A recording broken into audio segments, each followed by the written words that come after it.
ትንቢተ ኢዮኤል ምዕራፍ 1 ወደ ባቱኤል ልጅ ወደ ኢዮኤል የመጣው የእግዚአብሔር ቃል ይህ ነው። እናንተ ሽማግሌዎች ይህን ስሙ፣ በምድርም የምትኖሩ ሁሉ አድምጡ። ይህ በዘመናችሁ ሁሉ ወይስ በአባቶቻችሁ ዘመን ሆኖ ነበርን? ይህን ለልጆቻችሁ ንገሩ፣ ልጆቻችሁም ለልጆቻቸው፣ ልጆቻቸውም ለኋለኛው ትውልድ ይንገሩ። ከተምች የቀረውን አንበጣ በላው፣ ከአንበጣም የቀረውን ደጎቢያ በላው፣ ከደጎቢያም የቀረውን ኩብኩባ በላው። በተሃ ወይን ጠጃችሁ ከአፋችሁ ተወግዶአልና እናንተ ሰካራሞች ነቅታችሁ አልቅሱ። እናንተም የወይን ጠጅ የምትጠጡ ሁሉ ዋይ በሉ። ቁጥርም የሌለው ብርቱ ሕዝብ በምድሬ ላይ ወጥቶአልና ጥርሳቸውም እንደ አንበሳ ጥርስ፣ መንጋጋቸውም እንደ ንስቲቱ አንበሳ መንጋጋ ነው። ወይኔን ባዶ ምድር አደረገው፣ በለሴንም ሰበረው፣ ባዶም አደረገው፣ ጣለውም፣ ቅርንጫፎቹም ነጡ። ለቁንጅናዋ ባል ማቅ ለብሳ እንደምታለቅስ ድንግል አልቅሺ። የእህሉ ቁርባንና የመጠጡ ቁርባን ከእግዚአብሔር ቤት ተወግደዋል። የእግዚአብሔርም አገልጋዮች ካህናቱ አለቀሱ። እህሉ ጠፍቶአልና ወይኑም ደርቆአልና ዘይቱም ጎድሎአልና እርሻው ምድረ በዳ ሆኗል። ምድሪቱም አልቅሳለች። መከሩ ከእርሻቸው ጠፍቶአልና ገበሬዎች ስለ ስንዴውና ስለ ገብሱ አፈሩ። የወይን አትክልተኞችም አለቀሱ። ወይኑ ደርቆአል፣ በለሱም ጠውልጓል። ሮማኑና ተምሩ እንኮዩም የምድርም ዛፎች ሁሉ ደርቀዋል። ደስታም ከሰው ልጆች ዘንድ ርቆአል። የእህሉ ቁርባንና የመጠጡ ቁርባን ከአምላካችሁ ቤት ቀርቶአልና እናንተ ካህናት ማቅ ታጥቃችሁ አልቅሱ። እናንተም የመሠዊያ አገልጋዮች ዋይ በሉ። እናንተ የአምላኬ አገልጋዮች ኑ፣ ሌሊቱን ሁሉ በማቅ ላይ ተኙ። ጾምን ቀድሱ፣ ጉባኤውንም አውጁ። ሽማግሌዎችንና በምድር የሚኖሩትን ሁሉ ወደ አምላካችሁ ወደ እግዚአብሔር ቤት ሰብስቡ፣ ወደ እግዚአብሔርም ጩኹ። የእግዚአብሔር ቀን ቀርቦአልና ለቀን ወዮ። እርሱም ሁሉን ከሚችል ከአምላክ ዘንድ እንደ ጥፋት ይመጣል። ከዓይናችን ፊት ምግብ ከአምላካችንም ቤት ደስታና እልልታ የጠፋ አይደለምን? ዘሩ በምድር ውስጥ በሰበሰ፣ እህሉ ደርቋልና ጎተራዎቹ ባዶ ናቸው፣ ጎተራዎቹም ፈርሰዋል። እንስሶች እጅግ ጮኹ፣ የላምም መንጎች ማሰማሪያ የላቸውምና ተጠራጠሩ። የበግም መንጎች ጠፍተዋል። አቤቱ እሳት የምድረ በዳውን ማሰማሪያ በልቶአልና ነበልባሉም የዱሩን ዛፍ ሁሉ አቃጥሎአልና ወደ አንተ እጮኻለሁ። ፈሳሹ ውሃ ደርቋልና እሳቱም የምድረ በዳውን ማሰማሪያ በልቶአልና የምድር አራዊት ወደ አንተ አለኸለሁ።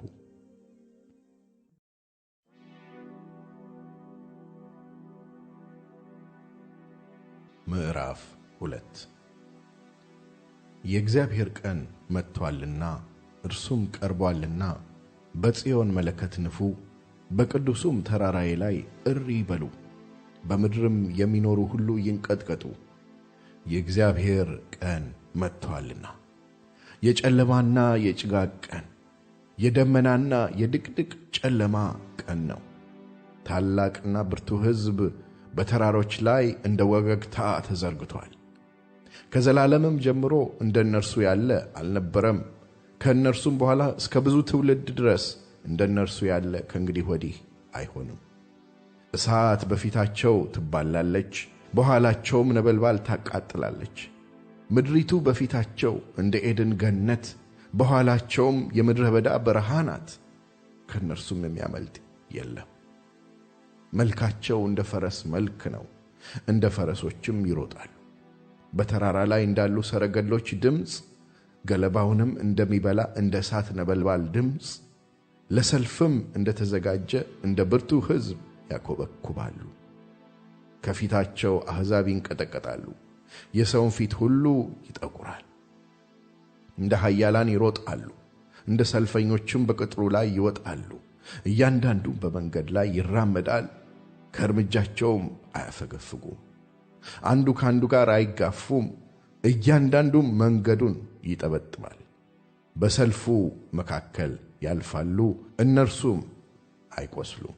በከተማም ያኮበኩባሉ፣ በቅጥሩም ላይ ይሮጣሉ፣ ወደ ቤቶችም ይወጣሉ፣ እንደ ሌባም በመስኮቶች ይገባሉ።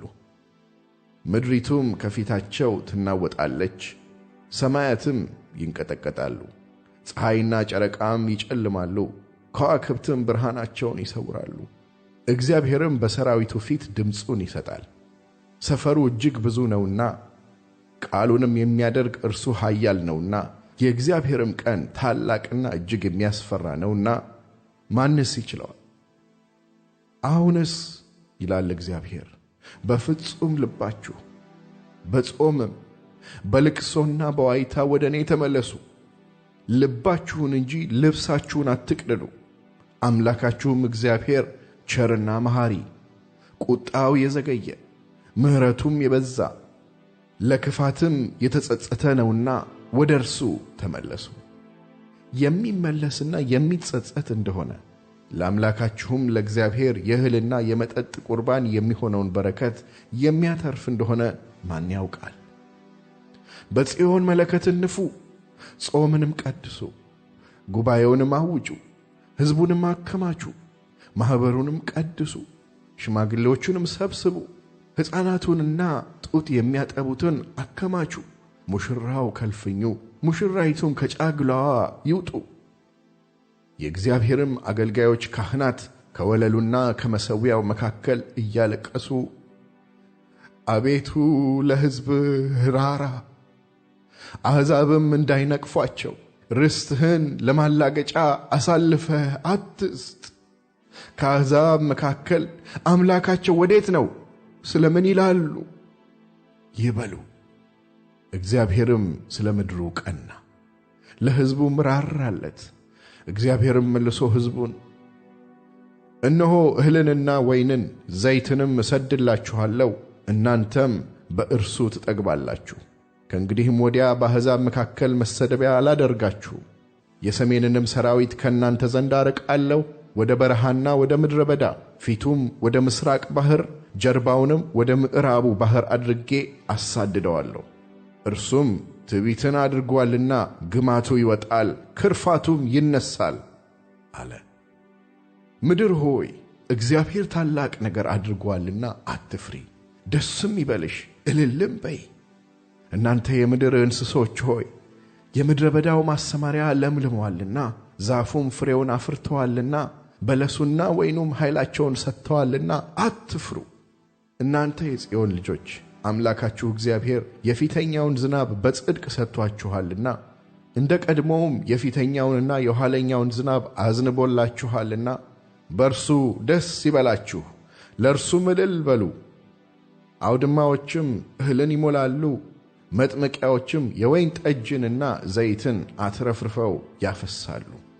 የሰደድሁባችሁ ታላቁ ሰራዊቴ አንበጣና ደጎቢያ፣ ኩብኩባና ተምች የበላውን ዓመታት እመልስላችኋለሁ። ብዙ መብል ትበላላችሁ ትጠግቡም አላችሁ። ከእናንተም ጋር ተአምራትን የሠራውን የአምላካችሁን የእግዚአብሔርን ስም ታመሰግናላችሁ። ሕዝቤም ለዘላለም አያፍርም። እኔም በእስራኤል መካከል እንዳለሁ እኔም አምላካችሁ እግዚአብሔር እንደሆን ከእኔም በቀር ሌላ አምላክ እንደሌለ ታውቃላችሁ። ሕዝቤም ለዘላለም አያፍርም። ከዚህም በኋላ እንዲህ ይሆናል፣ መንፈሴን በሥጋ ለባሽ ሁሉ ላይ አፈስሳለሁ። ወንዶችና ሴቶች ልጆቻችሁም ትንቢት ይናገራሉ፣ ሽማግሌዎቻችሁም ሕልምን ያልማሉ፣ ጎበዞቻችሁም ራእይ ያያሉ። ደግሞም በዚያ ወራት በወንዶችና በሴቶች ባሪያዎች ላይ መንፈሴን አፈሳለሁ። በላይ በሰማይ ድንቆችን አሳያለሁ፣ በታች በምድርም ደምና እሳት የጢስም ጭጋግ። ታላቁና የሚያስፈራው የእግዚአብሔር ቀን ሳይመጣ ፀሐይ ወደ ጨለማ ጨረቃም ወደ ደም ይለወጣል። እንዲህም ይሆናል፣ የእግዚአብሔርን ስም የሚጠራ ሁሉ ይድናል። እግዚአብሔርም እንደተናገረ በጽዮን ተራራና በኢየሩሳሌም መድኃኒት ይገኛል። ደግሞም እግዚአብሔር የጠራቸው የምሥራች የሚሰበክላቸው ይገኛሉ።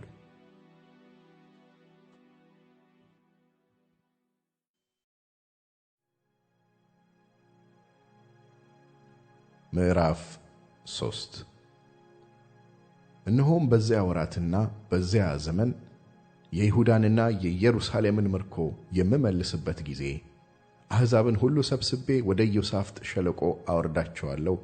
በዚያም ስለ ሕዝቤና ስለ ርስቴ ስለ እስራኤል በአሕዛብ መካከል የበተኗቸውን ምድሬንም የተካፈሏትን እፋረድባቸዋለሁ። በሕዝቤም ላይ ዕጣ ተጣጣሉ። ወንድ ልጅን ለጋለሞታ ዋጋ ሰጡ፣ ሴት ልጅን ለወይን ጠጅ ሸጡ ጠጡም። ጢሮስና ሲዶና የፍልስጤምም ግዛት ሁሉ ሆይ ከእናንተ ጋር ለእኔ ምን አለኝ? በውኑ ብድራትን ትመልሱልኛላችሁን? ብድራትን ብትመልሱልኝ ፈጥኜ በችኰላ ብድራታችሁን በራሳችሁ ላይ መልሳለሁ። ብሬንና ወርቄን ወስዳችኋልና የተወደደውንም መልካሙን ዕቃዬን ወደ መቅደሳችሁ አግብታችኋልና ከዳርቻቸውም ታርቋቸው ዘንድ የይሁዳንና የኢየሩሳሌምን ልጆች ለግሪክ ሰዎች ሸጣችኋልና እነሆ እነርሱን ከሸጣችሁበት ስፍራ አስነሳቸዋለሁ፣ ብድራታችሁንም በራሳችሁ ላይ መልሳለሁ። እግዚአብሔር ተናግሮአልና ወንዶችና ሴቶች ልጆቻችሁን በይሁዳ ልጆች እጅ እሸጣለሁ፣ እነርሱም ለሩቆቹ ሕዝብ ለሳባ ሰዎች ይሸጧችኋል። ይህን በአሕዛብ መካከል አውጁ፣ ለሰልፍ ተዘጋጁ፣ ኃያላንን አስነሱ፣ ሰልፈኞች ሁሉ ይቅረቡ ይውጡ። ማረሻችሁን ሰይፍ ማጭዳችሁንም ጦር ለማድረግ ቀጥቅጡ። ደካማውም እኔ ብርቱ ነኝ ይበል። እናንተ በዙሪያ ያላችሁ አሕዛብ ሁሉ ቸኩላችሁ ኑ፣ ተሰብሰቡ። አቤቱ ኃያላኖችህን ወደዚያ አውርድ። አሕዛብ ይነሱ፣ ወደ ኢዮሳፍጥ ሸለቆም ይውጡ። በዙሪያ ባሉ አሕዛብ ሁሉ ላይ እፈርድ ዘንድ በዚያ እቀመጣለሁና። መከሩ ደርሶአልና ማጭድ ስደዱ፣ መጥመቂያውም ሞልቶአልና ኑ እርገጡ። ክፋታቸውም በዝቶአልና መጥመቂያ ሁሉ ፈስሶአል። የእግዚአብሔር ቀን በፍርድ ሸለቆ ቀርቦአልና የብዙ ሕዝብ ውካታ በፍርድ ሸለቆ አለ። ፀሐይና ጨረቃ ጨልመዋል፣ ከዋክብትም ብርሃናቸውን ሰውረዋል። እግዚአብሔርም በጽዮን ሆኖ ድምፁን ከፍ አድርጎ ይጮኻል፣ በኢየሩሳሌምም ሆኖ ቃሉን ይሰጣል። ሰማይና ምድርም ይናወጣሉ። እግዚአብሔር ግን ለሕዝቡ መሸሸጊያ ለእስራኤልም ልጆች መጠጊያ ይሆናል። እኔም በተቀደሰው ተራራዬ በጽዮን የምቀመጥ አምላካችሁ እግዚአብሔር እንደሆንሁ ታውቃላችሁ። የዚያን ጊዜም ኢየሩሳሌም የተቀደሰች ትሆናለች፣ እንግዶችም ከእንግዲህ ወዲህ አያልፉባትም። በዚያም ቀን እንዲህ ይሆናል፣ ተራሮች በተሃ ጠጅ ያንጠባጥባሉ፣ ኮረብቶችም ወተትን ያፈሳሉ። በይሁዳም ያሉት ፈፋዎች ሁሉ ውሃን ያጎርፋሉ። ከእግዚአብሔርም ቤት ምንጭ ትፈልቃለች፣ የሰጢምንም ሸለቆ ታጠጣለች። በአገራቸው ንጹሑን ደም አፍስሰዋልና በይሁዳ ልጆች ላይ ስላደረጉት ግፍ ግብፅ ምድረ በዳ፣ ኤዶምያስም በረሃ ይሆናል። ነገር ግን ይሁዳ ለዘላለም ኢየሩሳሌምም ለልጅ ልጅ መኖሪያ ይሆናል። እኔም ንጹሕ ያላደረግሁትን ደማቸውን ንጹሕ አደርገዋለሁ፣ እግዚአብሔርም በጽዮን ያድራል።